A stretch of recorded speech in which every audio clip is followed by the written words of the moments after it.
জারি হয়ে গেছে। এক নম্বর, যে এই ব্যক্তি পৃথিবীতে লাঞ্ছিত হবে এবং কিয়ামতের মাঠে লাঞ্ছিত হবে এবং ইয়াউমাল কিয়ামতি রদ্দুনা ইলা আশাদ্দিল আযাব, কঠোর শাস্তির দিকে তাদেরকে নিক্ষেপ করা হবে। আমি আবার ব্যাখ্যা সহ বলি আপনাদেরকে।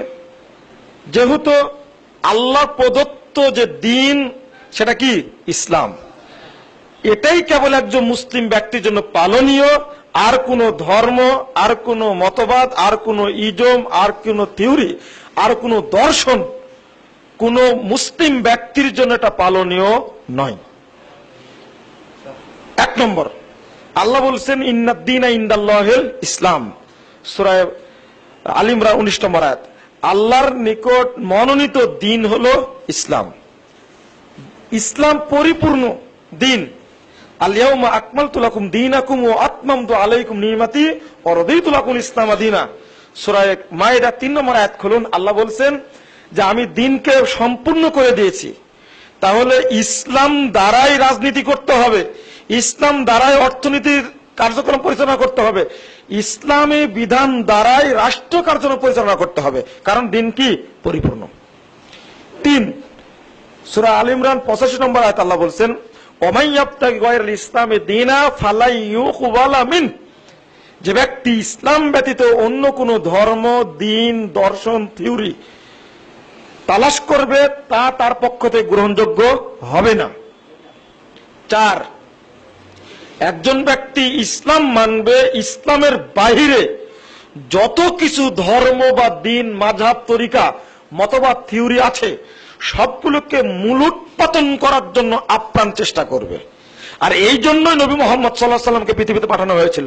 আল্লাহ বলছেন হুয়াল্লাযী আরসালা রাসূলাহু বিল হুদা ওয়া দীনিল হক লিইয়ুযহিরা আলাদ-দীনি কুল্লি, সূরা সফ 9 নম্বর আয়াত। আল্লাহ রাব্বুল আলামিন নবী মুহাম্মদ সাল্লাল্লাহু আলাইহি সাল্লামকে পাঠিয়েছেন উদ্দেশ্য কি দ্বারা? দ্বীনে হক এবং হেদায়েত দ্বারা। উদ্দেশ্য কি? প্রচলিত যত ধর্ম, দর্শন, দিন যত রয়েছে সবগুলোর উপরে ইসলামকে বিজয়ী করার জন্য। সুতরাং একজন মুসলিম ব্যক্তি কোন মতবাদকে সাপোর্ট করা তো দূরের কথা, তার উপরে আবশ্যক হলো ওইগুলোকে উৎখাত করা। শুনুন, আমি যেমন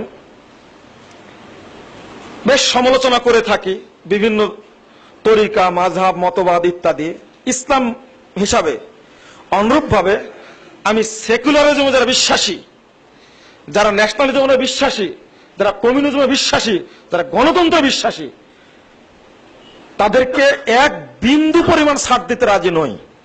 আপনি মুসলিম, আপনার সাথে আমার আকীদার সম্পর্ক, আপনার সাথে আমার দ্বীনের সম্পর্ক। আপনি কোন দল করেন, আওয়ামী লীগ করেন না বিএনপি করেন না জাসদ করেন না বাসদ করেন, সেটা আমার দরকার নেই। আপনার মুসলমানিত্ব যেন টিকে থাকে এটা আমার জন্য দরকার। আপনি আমার ভাই, এই জন্য আমি আপনার সাথে বিশ্লেষণ করি। ধর্মের নামে কোন তরিকা যেমন চলবে না, কোন মাযহাব যেমন চলবে না, কোন পীর মুরিদি কারবার যেমন চলবে না, ইসলামের নামে কোন দল পূজা যেমন চলবে না, ঠিক অনুরূপ ভাবে রাজনীতির নামে কোন বিধর্মীয় কোন মতবাদের পূজা চলবে না। সোজা কথা। যেমন এই মতবাদগুলো সবগুলো কুফরি মতবাদ। ডেমোক্রেসি বলেন, অর্থাৎ সেকুলারিজম, ধর্মনিরপেক্ষতাবাদ। একজন মুসলিম ব্যক্তি কেন করবে? ইতিহাস জানুন। এর জন্ম হয়েছে 1832 সালে। 1832 থেকে 1874 সালের মধ্যে, 64 সালের মধ্যে এটা রূপ লাভ করেছে। দ্বীন ইসলাম নাজিল হয়েছে কার উপরে? মুহাম্মদ সাল্লাল্লাহু আলাইহি সাল্লামের উপরে। এটা আল্লাহ কর্তৃক। আর সেকুলারিজম একজন খ্রিস্টান তৈরি করেছে। তার উদ্দেশ্য ছিল 3টা। Secularism is a movement in society rejected away from orderliness to the orderliness. In the middle period, there is a strong tendency for religious person to despise human affairs and to meditate on God and the afterlife. খুলুন 19 নম্বর খণ্ডের 9 পৃষ্ঠা encyclopedia Britannica, তার মধ্যে উল্লেখ করছেন এই ধর্মনিরপেক্ষতাবাদ তৈরি হয়েছে দুনিয়া থেকে দুনিয়ার দিকে মানুষকে আহ্বান করার জন্য, পরকাল বিমুখ করার জন্য তৈরি হয়েছে। 1, এটা তৈরি হয়েছে মধ্যযুগে। 2, উদ্দেশ্য 3টা। যে ব্যক্তি ধর্মকে অনুসরণ করে, যে ব্যক্তি আল্লাহকে বিশ্বাস করে এবং পরজীবনকে বিশ্বাস করে অর্থাৎ আখিরাতকে, এই ব্যক্তিদের উপরে নির্যাতন করার জন্য, তাচ্ছিল্য করার জন্য ধর্ম নিরপেক্ষ মতবাদ তৈরি হয়েছে। আমি এটা মানবো কেন? 2, জাতীয়তাবাদ। 1789 খ্রিস্টাব্দে ইউরোপে তৈরি হয়েছে এটা। এর উপাদান হলো 6টি। দেখুন, একটু চিন্তা করে, আপনি সূক্ষ্ম ব্যক্তি, আপনি শিক্ষিত মানুষ, দেখুন আপনি। 1 নম্বর হলো বর্ণ, ভাষা, অঞ্চল, গোত্র। কটা হলো? বর্ণ, ভাষা, অঞ্চল, গোত্র 4টা। শাসনতান্ত্রিক ঐক্য, অর্থনৈতিক ঐক্য 6টা। এর মধ্যে ধর্ম আছে? ধর্মহীন মতবাদ এটা। কোন মুসলিম ব্যক্তি জাতীয়তাবাদকে গ্রহণ করতে পারে না। বাংলাদেশের সংবিধানে আছে, ইসলাম আগে ছিল, এইগুলো ছিল, কিন্তু এখন ইসলাম না, এইগুলো আছে। এখনকার কথা বলছি, আপনাদের বলছি, বাংলাদেশের সংবিধান আল্লাহর পক্ষ থেকে নাজিল হওয়া ওহী না। এটা 1500 বছর আগে ওহী নাজিল হয়েছে, আজও কোনো সংস্কার হয়নি। কিন্তু বাংলাদেশ সংবিধান 40 বছরে 14 বার সংশোধন হয়েছে। আমরা আরো জীবনে বেঁচে থাকলে আরো কয়েকবার দেখতে পাবো, আশা করি ইনশাল্লাহ। অতএব আগে মুসলিম ঈমান আগে টিকে রাখার চিন্তা করুন। আপনি জাতীয়তাবাদী ধর্মকে আপনি গ্রহণ করতে পারেন না, এটা ধর্মহীন মতবাদ।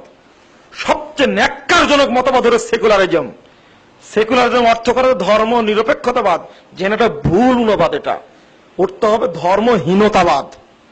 দেখুন, মৌলানা আব্দুর রহিম সাহেব পাশ্চাত্য মতবাদের দার্শনিক ভিত্তি এই বইটার মধ্যে বিস্তারিত লিখে গেছেন। আপনারা নিজেরা একটু পড়াশোনা করুন, তাহলে সুবিধা হবে। 3, কমিউনিজম, সাম্যবাদ বা সমাজতন্ত্র। এটা কি একজন ব্যক্তি গ্রহণ করতে পারে? ইসলাম এন্ড কমিউনিজম একটা বই আছে, 41 পৃষ্ঠা খুলুন, কার্ল মার্কসের বক্তব্য। It is not religion that escapes man, but man who gets religion. It is the of him, the idea of God must be destroyed. দেখুন, আপনি চিন্তা করুন, কার্ল মার্কসের বক্তব্য হলো এটা। ধর্ম মানুষ তৈরি করেনি,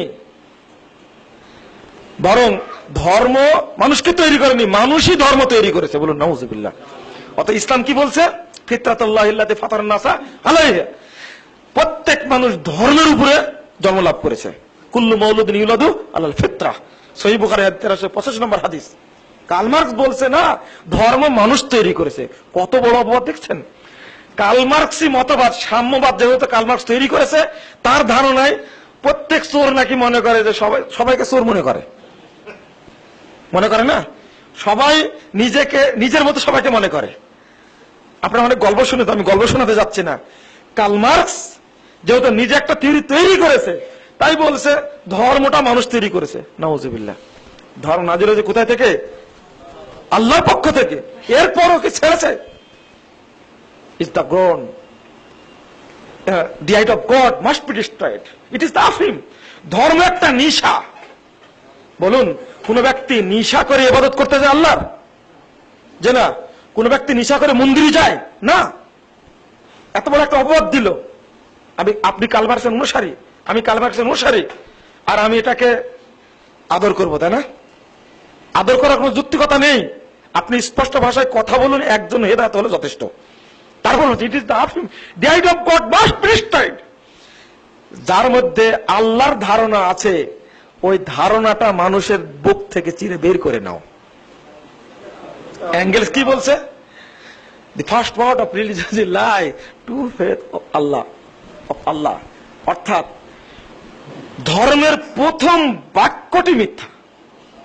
প্রথম বাক্য কি? আল্লাহর প্রতি ঈমান আনলাম, আমানতু বিল্লাহি ও মালাইকাতিহি কুতুবিহি। প্রথম তো বলি আল্লাহকে বিশ্বাস করা। বলছেন তারই শাগরেদ বলছে যে ধর্মের প্রথম বাক্যটি মিথ্যা কথা। আজকে অনেক ভাই ছাত্রমৈত্রী করে, অনেক ভাই কার্ল মার্কসের আদর্শকে উজ্জীবন করার চেষ্টা করে, কমিউনিস্ট লাল পতাকা নিয়ে ঘুরে। আবার ঈদের দিনে দেখি জায়নামাজ নিয়ে ঈদগাহে যায়, আর জুমার দিনে প্রথম কাতারে অংশগ্রহণ করে। আমি ভাইদেরকে বলবো, সবাইকে, সাম্যবাদী শুধু না, কমিউনিস্ট ভাইদের না শুধু, আমি সবাইকে বলবো, যারা জাতীয়তাবাদ রাজনীতির সাথে জড়িত, যারা ধর্মনিরপেক্ষ রাজনীতির সাথে জড়িত, তাদেরকে আমি বলবো যে আপনারাকে মতবাদটা বুঝে আপনি সেটা গ্রহণ করার চেষ্টা করুন। প্রত্যেক রাজনীতিক ব্যক্তি প্রত্যেকেই অন্তত একটা কথা বিশ্বাসী, শেষে বলে ডেমোক্রেসি, তাই না? এটা আসলে কোথায় থেকে? অনেক আগে তৈরি হয়েছে। তো আসল রূপটা দিলেন কে? আব্রাহাম লিঙ্কন সাহেব 1861 সালে বলে দিলেন। আর কমিউনিজম আসছে 1846 সালে। দেখেন প্রত্যেকটা একটা সুন্দর উদ্দেশ্য আছে। প্রথম, জাতীয়তাবাদ ধর্মকে মূলনীতি থেকে বের করে দিয়েছে, এক। দ্বিতীয়ত, ধর্ম নিরপেক্ষতাবাদ এসে করলো কি? সুন্দর একটা সংজ্ঞা দিল, religion should not be allowed to come into politics, it is merely matter between man and God. ধর্ম রাজনীতিতে ঢোকার অধিকার রাখে না। এটা ওই মসজিদে আর মন্দিরে বসে বসে আল্লাহর মানুষের মাঝে একটা আধ্যাত্মিক নম করার বিষয়টা। ও রাজনীতিতে ঢুকবে না, অর্থনীতি থাকবে না, সমাজনীতি থাকবে না, রাষ্ট্রনীতি থাকবে না, কোথায় থাকবে না? শুধু কোথায় থাকবে? মসজিদ আর মন্দিরের চার দেওয়ালের মাঝে। এটা হলো, দেখেন, আগে মূলনীতি থেকে আউট করেছে ন্যাশনালিজম, কমিউনিজম অর্থাৎ সেকুলারিজম আউট করলো গোটা পরিসর থেকে, শুধু বন্ধ করেছে কোন জায়গায় এসে? মসজিদে মন্দিরে। কমিউনিজম সমাজতন্ত্রে এসে কাজ করলো কি? আল্লাহ বলেও কিছু নাই, ধর্ম বলেও কিছু নাই, বাদ। এবার চমৎকার ব্যক্তি, তিনি হলেন আব্রাহাম লিঙ্কন। ডেমোক্রেসির সংজ্ঞা দিচ্ছে, democracy the government of the people, by the people and for the people. এখানে ধর্মেরও গোষ্ঠী নাই, আল্লাহরও গোষ্ঠী নাই, কিছুই নাই এখানে। মানুষ আইন তৈরি করবে, মানুষ আমল করবে, এটা মানুষের জন্য, মানুষ শাসন করবে। আশ্চর্য! আগে তো ধারাকারা ছিল। অর্থাৎ প্রত্যেকটি মতবাদের মৌলিক উদ্দেশ্য হলো ধর্মকে, ইসলামকে, এলাহিদকে খতম করা। কোন মুসলিম ব্যক্তি এদের সাথে আপোষ করতে পারে না। যদিও আজকে গণতন্ত্রের রাজনীতি চলছে, যখন গণতন্ত্র সম্পর্কে কথা বলছি আমি, দেখুন আপনারা মনে করছেন শুধু মুজাফফর বিন মুহসিন, খালি শুধুই কাজ হলো যারা বিভিন্ন তরিকার সাথে জড়িত, পীর মুরিদের সাথে, ইসলামী দল, শুধু এইগুলো নিয়ে ব্যস্ত না। ভ্রান্তির বড় জেলে একামতের দিন, এই বইটার মধ্যে সুন্দর করে সাইজ করা আছে। আমি যেগুলো বললাম এগুলো বলা আছে ওর মধ্যে। আমি রাজনীতির নামে আপনি ভণ্ডামি করবেন, ইসলামের গোড়া কাটবেন, এটা অসম্ভব, হতে পারে না। তবে একটু দুঃখজনক ঘটনা, সেটা হলো এই, আজকে ইসলামপন্থীরা গণতন্ত্রের সাথে আপোষ করেছে, এটা কখনোই মেনে নেওয়ার মতো নয়। আর যখন আমরা গণতন্ত্রের আলোচনা করছি, তখন গণতন্ত্র পচে দুর্গন্ধ হয়েছে, ড্রেনের মধ্যে পড়তে শুরু করেছে এখন এই পর্যায়ে। এই জন্য কেউ বলছেন ইসলামে গণতন্ত্র, কেউ বলছেন ইসলামী গণতন্ত্র। আপনি কি লক্ষ্য করেছেন ভাষাটা? ইসলামে গণতন্ত্র কেউ বলছেন, আর একজন বলছেন, মানে গণতন্ত্রের শব্দের অর্থটাই জানে না। মূলত শব্দ ছিল ডেমোক্রেটিয়া, তারপরে এক জায়গায় হয়েছে ডেমো একটা ছিল, ক্রেটা একটা ছিল, পরে ডেমোক্রেসি হয়েছে। এটা কখন হলো? ইসলামে কি করে থাকলো গণতন্ত্র? আবার বলছে ইসলামী গণতন্ত্র। গণতন্ত্র মানে মানুষের আইন। আপনি এবার বলেন, পবিত্র কোরআন এবং সহিহ হাদিসের মধ্যে মানব রচিত একটি আইনও আছে? আপনি কিভাবে বলেন ইসলামী গণতন্ত্র, ইসলামী গণতন্ত্র? আর একটা বলছেন ওমর রাদিয়াল্লাহু আনহু ছিলেন গণতন্ত্রের মূর্ত প্রতীক। মানে মূর্খতার একটা স্তর আছে, কিন্তু এর কোন স্তরই নাই, স্তরই নাই। কেন বলছি? গণতন্ত্র শব্দটাকে বিশ্লেষণ শিখতে হবে। ইসলাম নাজিল হয়েছে ১৫০০ বছর পূর্বে, প্রায় ১৪৫০ বছর পেরিয়ে গেছে। আর এটা নাজিল হলো আব্রাহাম লিঙ্কনের মাথা থেকে ১৮৬১ সালে। ইসলামকে ভিক্ষুক আব্রাহাম লিঙ্কনের কাছে ভিক্ষা নিতে হবে? ইসলামকে ভিক্ষুক হালেকের কাছে সাহায্য নিতে হবে? যেন অসম্ভব। এগুলো কথা বললে ইসলামের মানে ক্ষতি হয়। এই সমস্ত ধর্মহীন মতবাদের সঙ্গে আপনারা শরীক হবেন না। এক, অন্তত প্রত্যেকে বিশ্বাসী। এখানে যদি প্রশ্ন করি, বলুন সকল ক্ষমতার উৎসকে? দলিল সূরা বাকারা ১৬৫ নম্বর আয়াত, খুব চমৎকার। কিন্তু কালকে যদি এই মাঠে বিরাট প্রোগ্রাম হয়, তখন স্লোগান থাকবে সকল ক্ষমতার উৎস জনগণ। এই বিষয়টা কার সাথে জানেন? এটা আল্লাহর সাথে। হ্যাঁ, টাটকা মুনাফেক একবার, আমরা কাঁচা এবারে পাকা মুনাফেক, নগদ মুনাফেক একটা। এটা তো শিখাতেছে কে? গণতন্ত্র শিখাচ্ছে এটা। আল্লাহ বলছেন ওয়ান্নাল ইজ্জাতু লিল্লাহি জামিআ ওয়ান্নাল কুওয়াতু লিল্লাহি জামিআ, যাবতীয় কে? আল্লাহ। আমি মুসলিম। আর যখন মাঠে যাব, রাজনীতির মাঠে, গরম মাঠ, তখন বলবো জনগণই সকল ক্ষমতার উৎস। দেখেন কত বড় শিরকি কথা। আমি বলছি, নির্দ্বিধায় বলছি। আবার যারাই দল করে তারা এটা বলে ফুল পূজায় বিশ্বাসী, কবর পূজায় বিশ্বাসী, মাজার পূজায় বিশ্বাসী, খাম্বা পূজায় বিশ্বাসী, প্রতিকৃতি পূজায় বিশ্বাসী। এজন্যই মুসলিম হয়ে কোনো লাভ নাই। আল্লাহ বলেছেন সূরা ইউসুফ 106 নম্বর আয়াত, কি বললেন? ফামা ইউমিনু আকসারুহুম বিল্লাহ ইল্লা ওয়া হুম মুশরিকুন। যারা ঈমান এনেছে আল্লাহর প্রতি তারা অধিকাংশই মুশরিক। আচ্ছা, ঈমান আনলে কি হয়? মুমিন হয়, তাই না? কিন্তু আল্লাহ বলেছেন যারা ঈমান এনেছে আল্লাহর প্রতি তাদের অধিকাংশই কি? মুশরিক। কিভাবে মুশরিক হচ্ছে বুঝতে পেরেছেন তো এবার? অতএব কোন জাহেলি মতবাদের সঙ্গে আপোষ নেই, কখনোই নাই। আপনি মারা যান, আল্লাহ নবী বলছেন লা তুশরিক বিল্লাহ ওয়াইন কুতিলতা ওয়াইন হুররিকতা।